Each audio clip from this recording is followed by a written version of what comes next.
Dr. Ivan, apa kabar? Halo Wena, baik luar baik biasa. Ya. Terima kasih udah datang ke acara podcast Intermedica kali ini ya dok. Terima kasih untuk kesempatannya juga. Iya, dok, kali ini kita mau bicara tentang pelayanan radioterapi nih dok. Ya, Dr. Ivan, spesialis onkologi radiasi apa radioterapi dok? Onkologi radiasi. Radiasi ya, onkorat ya dok.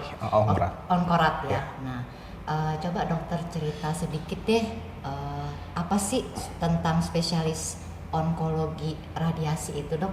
Oke, jadi sesuai namanya, onkologi radiasi. Onkologi itu berkaitan dengan kanker. Jadi saya menangani sebagian besar kasusnya itu kanker. Radiasi, saya memiliki kekhususan penggunaan radiasi pengion sebagai modalitas terapi. Radiasi pengion dok? Radiasi pengion, yang orang-orang bilang disinar itu radioterapi. Ya, yang orang awam kalau misalnya ditanyain lagi mau disinar nih karena sakit kanker gitu ya, itu sebenarnya radiasi pengion ya dok. Betul. Ya?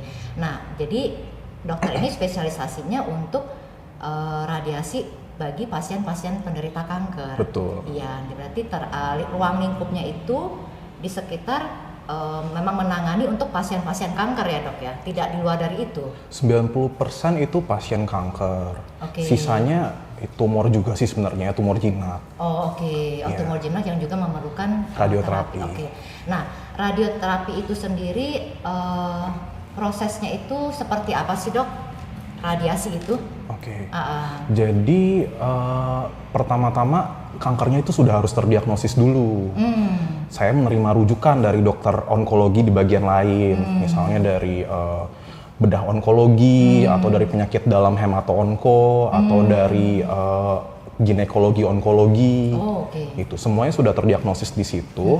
Lalu saya terima pasiennya, saya evaluasi kembali. Seperti biasa, ada wawancara, ada pemeriksaan fisik, lalu saya nilai semuanya, ada indikasi radiasi atau tidak. Gitu. Kalau ada indikasi radiasi, saya tentukan tekniknya gimana, dosisnya berapa kali radiasi.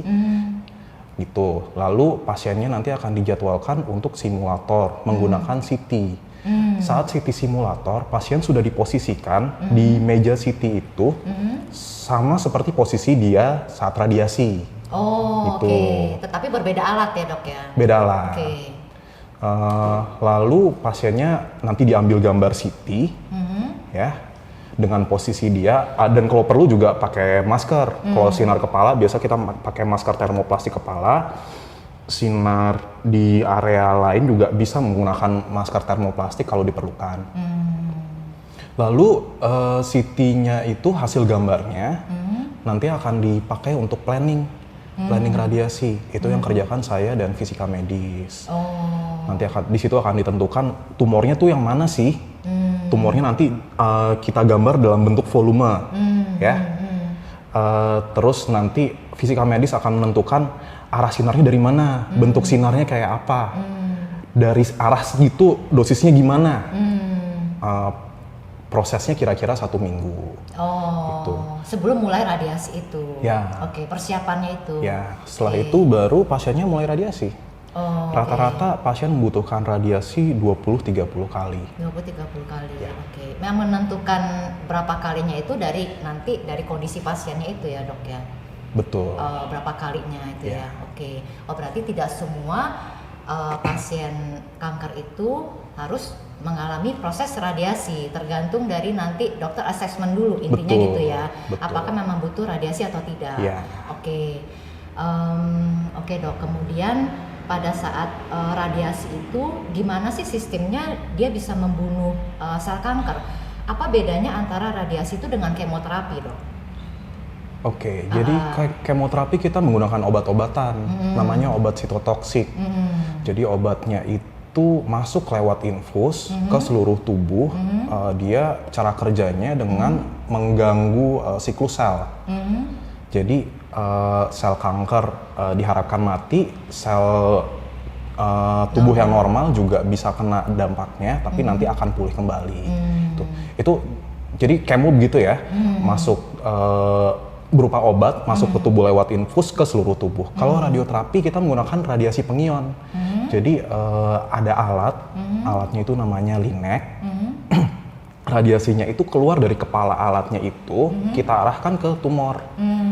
Oh jadi lokal dok ya? Lebih terlokalisir dibanding kemo. Gitu. Iya. Jadi kalau tumornya ada di kepala leher ya radiasinya sekitar sini. Tumor payudara radiasinya di payudaranya. Seperti itu kira-kira. Berarti kalau kemo kan karena ada obat yang masuk, berarti dia kerjanya menyeluruh seluruh tubuh karena dia lewat pembuluh darah ya dok ya. Kalau untuk radiasi itu berarti dia lokal karena lewat sinar itu ya dok ya. Jadi memang fokusnya di daerah tumor itu ya. Oke, baik. Nah, apa sih dok yang membuat muncul sinar itu yang bisa membunuh sel kanker itu dok? Dari sumbernya tuh apa gitu? Jadi sumber radiasinya itu ada dua macam. Sumber radioaktif alami, ya biasa yang dipakai itu kobalt. Ada juga bangkitan listrik. Kalau yang sekarang ya radioterapi modern kebanyakan menggunakan yang listrik. Namanya LINEC, nama alatnya, linear accelerator. Pakai listrik dok ya? Pakai listrik. Jadi radiasinya itu sebenarnya gelombang elektromagnetik. Gelombang elektromagnetik itu kayak cahaya tampak ini gelombang elektromagnetik. Terus sinyal radio, microwave itu juga gelombang elektromagnetik. Cuma itu energinya rendah, jadi nggak ada efek apa-apa ke biologis. Kalau radiasi pengion yang kita pakai itu energinya tinggi, sampai satuan megavolt. Itu.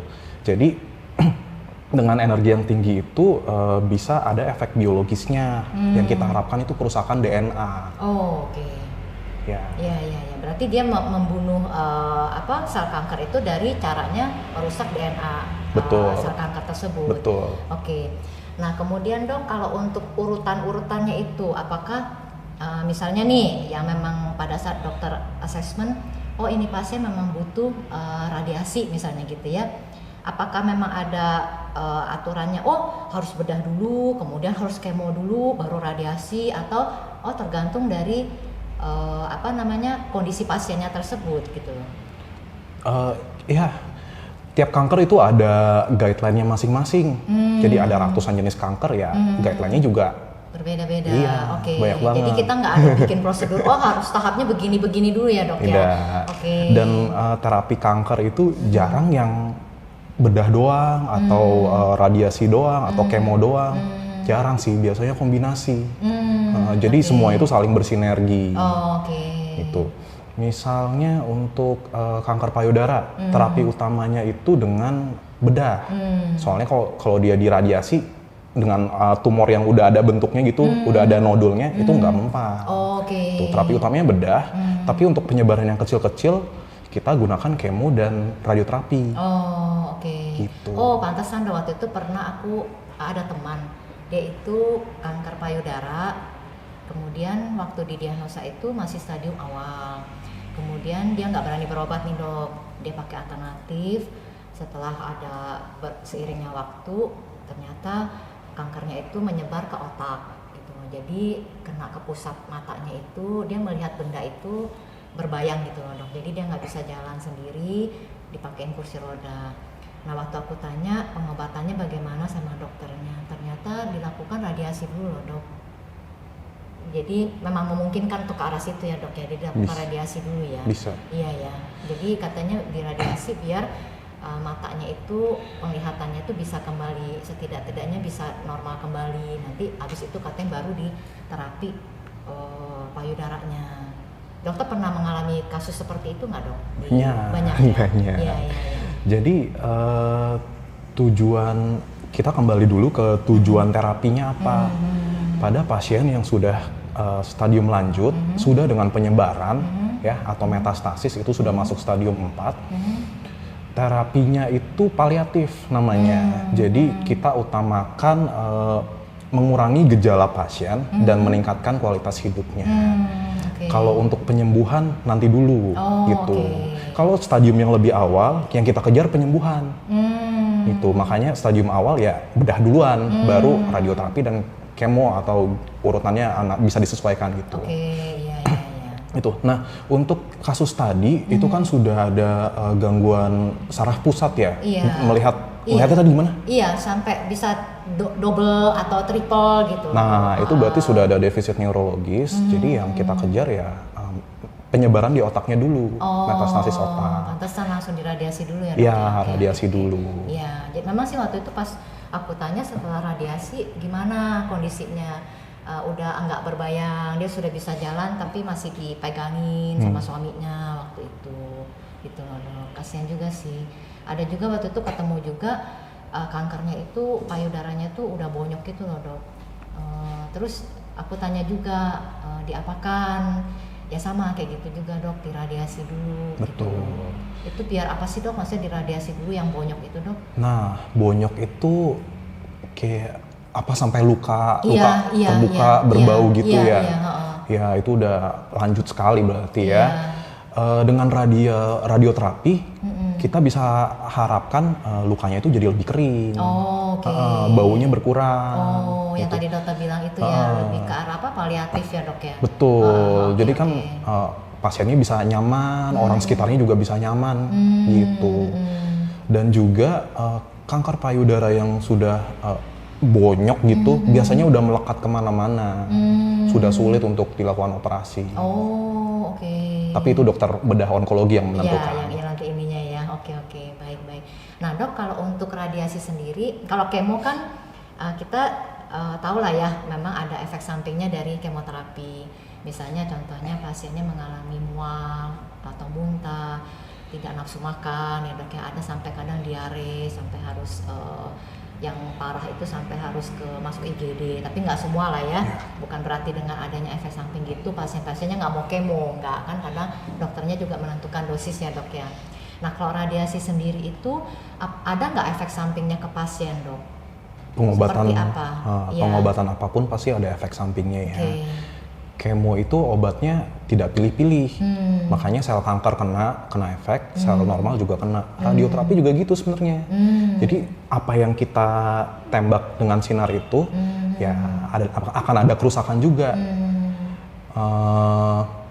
Tapi sel normal itu punya kemampuan untuk perbaikan gitu. Efek sampingnya apa aja itu tergantung daerah mana yang diradiasi. Ya. Kulit itu biasanya kena. Kulit itu bisa jadi kemerahan, iritasi, perih, bisa sampai beratnya lecet dan luka. Terutama di daerah lipatan yang lembab. Lalu kalau radiasinya di kepala leher, itu efek sampingnya bisa mulut jadi kering, sariawan, sakit menelan, suara jadi serak. Nah, area dada itu bisa batuk-batuk, peradangan paru, sesak. Tapi jarang sih saya temui itu. Untuk bagian perut dan panggul, efek sampingnya itu sesuai sama organ yang ada di situ. Ada saluran kemih, ya. Jadi efek sampingnya bisa nyeri berkemih, sulit berkemih. Terus di situ juga ada saluran cerna, efek sampingnya jadi diare, mual, muntah. Lalu di situ juga ada banyak tulang-tulang pipih yang menghasilkan sel darah. Efek sampingnya bisa jadi anemia, leukosit, trombosit turun. Gitu. Berarti tergantung dari lokasi radiasinya di mana efek sampingnya berbeda-beda munculnya ya dok ya? Betul, tapi sekarang kita minimalisasi efek sampingnya. Tapi selama radiasi misalnya muncul efek samping seperti itu, masih kondisi normal ya dok ya? Masih bisa diatasi maksudnya oleh pasien tersebut? Bisa. Jadi diberikan obat-obat simptomatik untuk mengurangi gejalanya. Jadi radiasinya sih jangan sampai putus, diusahakan jangan sampai putus ya. Ya dok ya. Misalnya contohnya kalau misalnya dia mual muntah dikasih obat untuk mual muntahnya, misalnya kita tahu nyeri dikasih obat nyeri gitu ya. Diharapkan itu kontinu bisa 20 kali, terusan 20 kali ya dok ya. Kalau misalnya tiba-tiba putus di tengah itu efeknya apa dok? Efeknya tumornya tumbuh lagi dan bisa lebih bandel tumbuhnya. Gitu. Iya. Oke. Berarti pasiennya memang benar-benar harus dok, jaga fitnya ya dok ya? Betul. Berarti itu juga salah satu asesmen kali dokter ya, pada saat menentukan ini pasien akan diradiasinya kapan, dilihat dari kondisi fisiknya juga kah gitu. Betul. Pasti ada banyak pertimbangan. Nah kadang aku ada dengar nih dok, pada saat diradiasi itu bilangnya nggak ada rasa nih dok. Pada saat disinar ya, istilahnya orang awam kan maunya sinar ya, itu nggak ada rasa apa-apa, tiba-tiba kulitnya udah merah aja, udah gosong aja. Kadang dokter radiasinya tuh bilang jangan kena air, nggak boleh mandi, harus nggak boleh keringetan gitu ya. Itu memang maksudnya tuh panas gitu atau gimana sih dok? Kalau kena air tuh lepuh atau gimana gitu? Oke. Jadi radiasinya sendiri itu benar tadi nggak ada rasa, nggak kelihatan, nggak ada bau, ya. Tapi tahu-tahu nanti bisa muncul efek samping. Untuk kulit nggak boleh basah, nggak boleh kena air. Kalau yang saya tahu ya, sebenarnya boleh-boleh aja, tapi segera dikeringkan. Jangan sampai dibiarin lama lembab. Dan saat mau mulai radiasi, itu jangan diolesin apa-apa. Jangan diolesin pelembab, lotion, dibiarkan kering gitu aja. Soalnya kalau ada lapisan air di permukaan kulit, itu nanti efek radiasi ke kulitnya jadi besar. Oh, gitu. Jadi maksudnya tuh muncul yang kemerahannya tuh jadi lebih ekstrim. berat. Oh, oke. Pantesan kadang dokternya bilang jangan keringetan, harus di ruang AC pada saat nunggu antrian gitu ya dok ya. Iya. Nah itu proses radiasi itu butuh waktu berapa lama dok sekali shoot gitu loh? Misalkan 20 kali itu berarti setiap hari kah? Berapa lama durasinya? Ya. Tadi kan saya sudah bilang radiasi rata-rata 20-30 kali. Itu dilakukan 5 kali seminggu biasanya. Oh, Senin sampai Jumat? Betul. Okay. Sekali radiasi itu rata-rata butuh waktu 15-20 menit, tergantung teknik radiasi yang digunakan. Oh, oke. Oh, cepet ya dok ya? Cepet kok, cepet. Nggak lama ya? Pantesan kadang yang bilang udah selesai, nggak rasa apa-apa, tiba-tiba gosong aja. Ada kok yang masih bisa kerja ke kantor gitu, ada kok. Iya ya, masih bisa aktif ya. Iya. Tergantung kondisinya ya. Betul. Iya. Ada juga yang cuman dia kanker payudara, cuma dibedah, nggak perlu di kemo karena tidak metastase, mungkin karena stadium awal ya dok ya. Hanya di terapinya tuh radiasi, bisa juga seperti itu ya dok ya. Oke, itu mungkin apa ya dok? Kalau ditemukan stadium awal itu efeknya gimana tuh dok? Lebih baik ke pasiennya tuh seperti apa? Tentunya lebih baik, lebih baik. Dan untuk kami klinisi juga, untuk dokter-dokternya bisa lebih optimis, bisa lebih ya seneng ngerjainnya, karena kemungkinan sembuhnya jauh lebih besar. Oke. Gitu. Iya. Karena cepat treatmentnya ya dok ya. Betul. Iya, betul. Kadang gini loh dok, di luar sana itu kalau mereka sudah mendengar kata kanker itu loh dok, seakan-akan kan sudah menakutkan, vonisnya itu udah pasti mati gitu loh dok.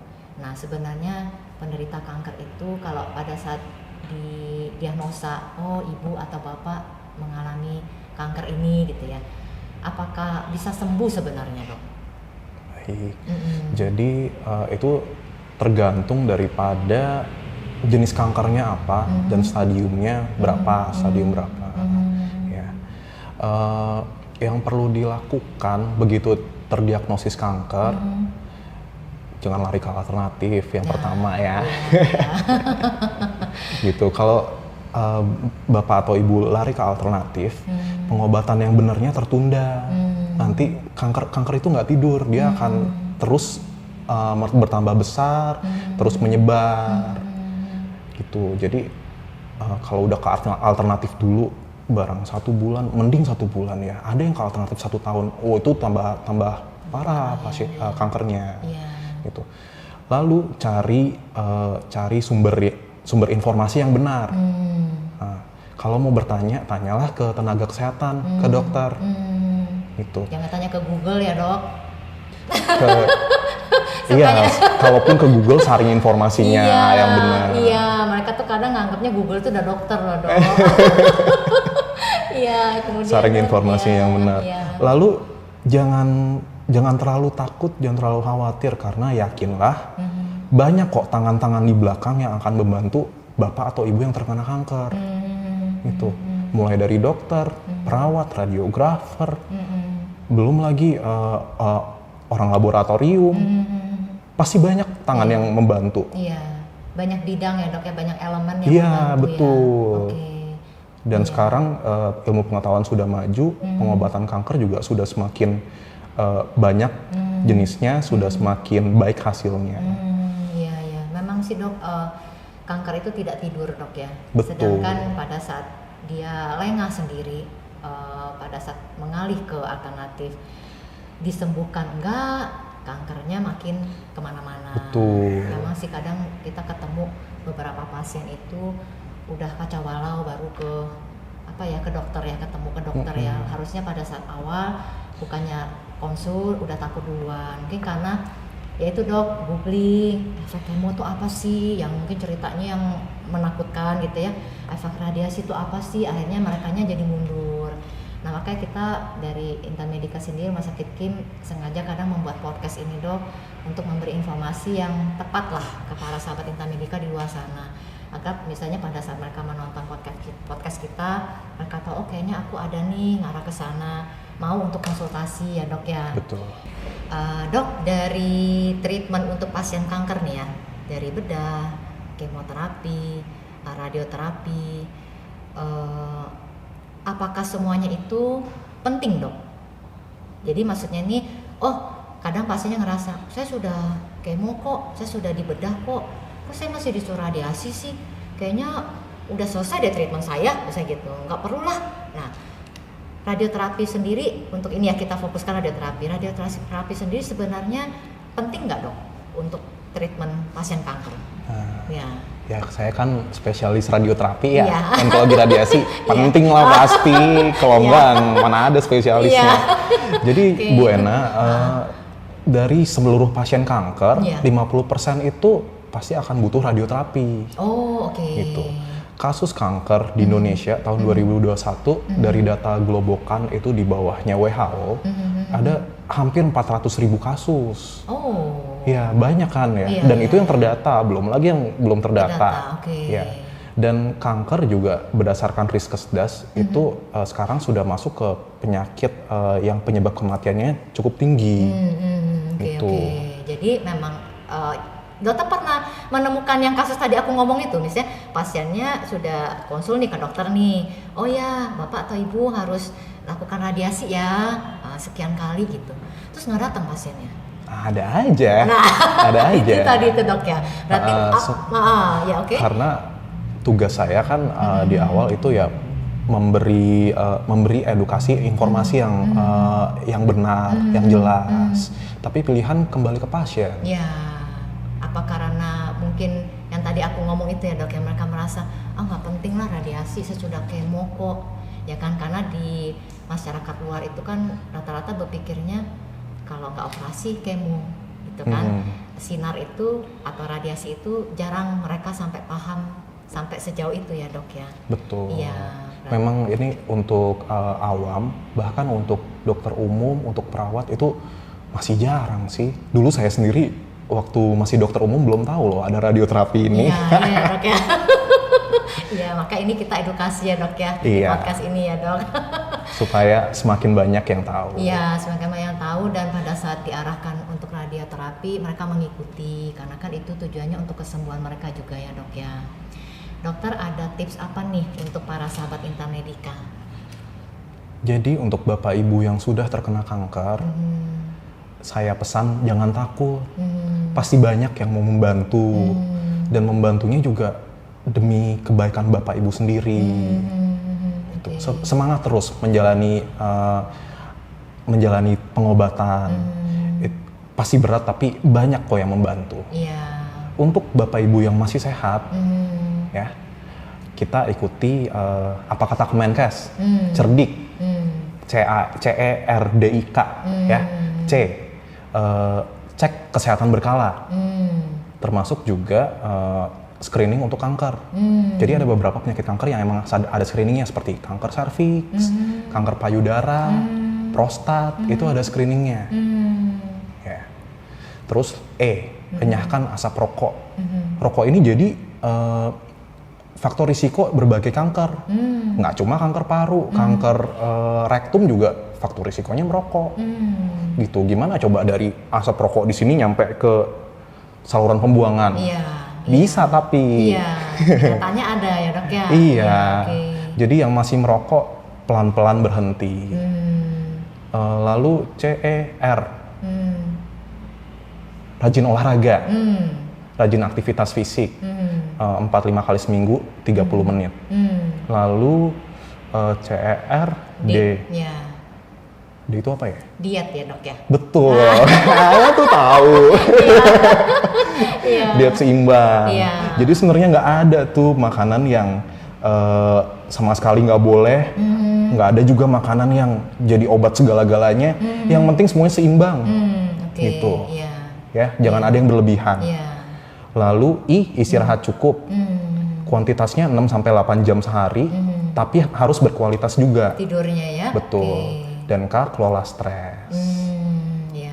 Stres memang kita tidak bisa hindari dok, tetapi gimana kita pintarnya memanage stres itu, ya kan? Stres jangan bikin sakit, tapi bikin kita semakin tumbuh dan dewasa. Iya, improve cara berpikirnya, betul. Cara menangani stres biar kitanya lebih bijak. Ternyata sebelum kita tutup nih podcast kita, kalau misalnya ada para sahabat Intan Medika pengen tanya-tanya ke dokter tentang radioterapi, seputar radioterapi, karena kan tadi dokter bilang masih banyak ya yang belum tahu mengenai radioterapi.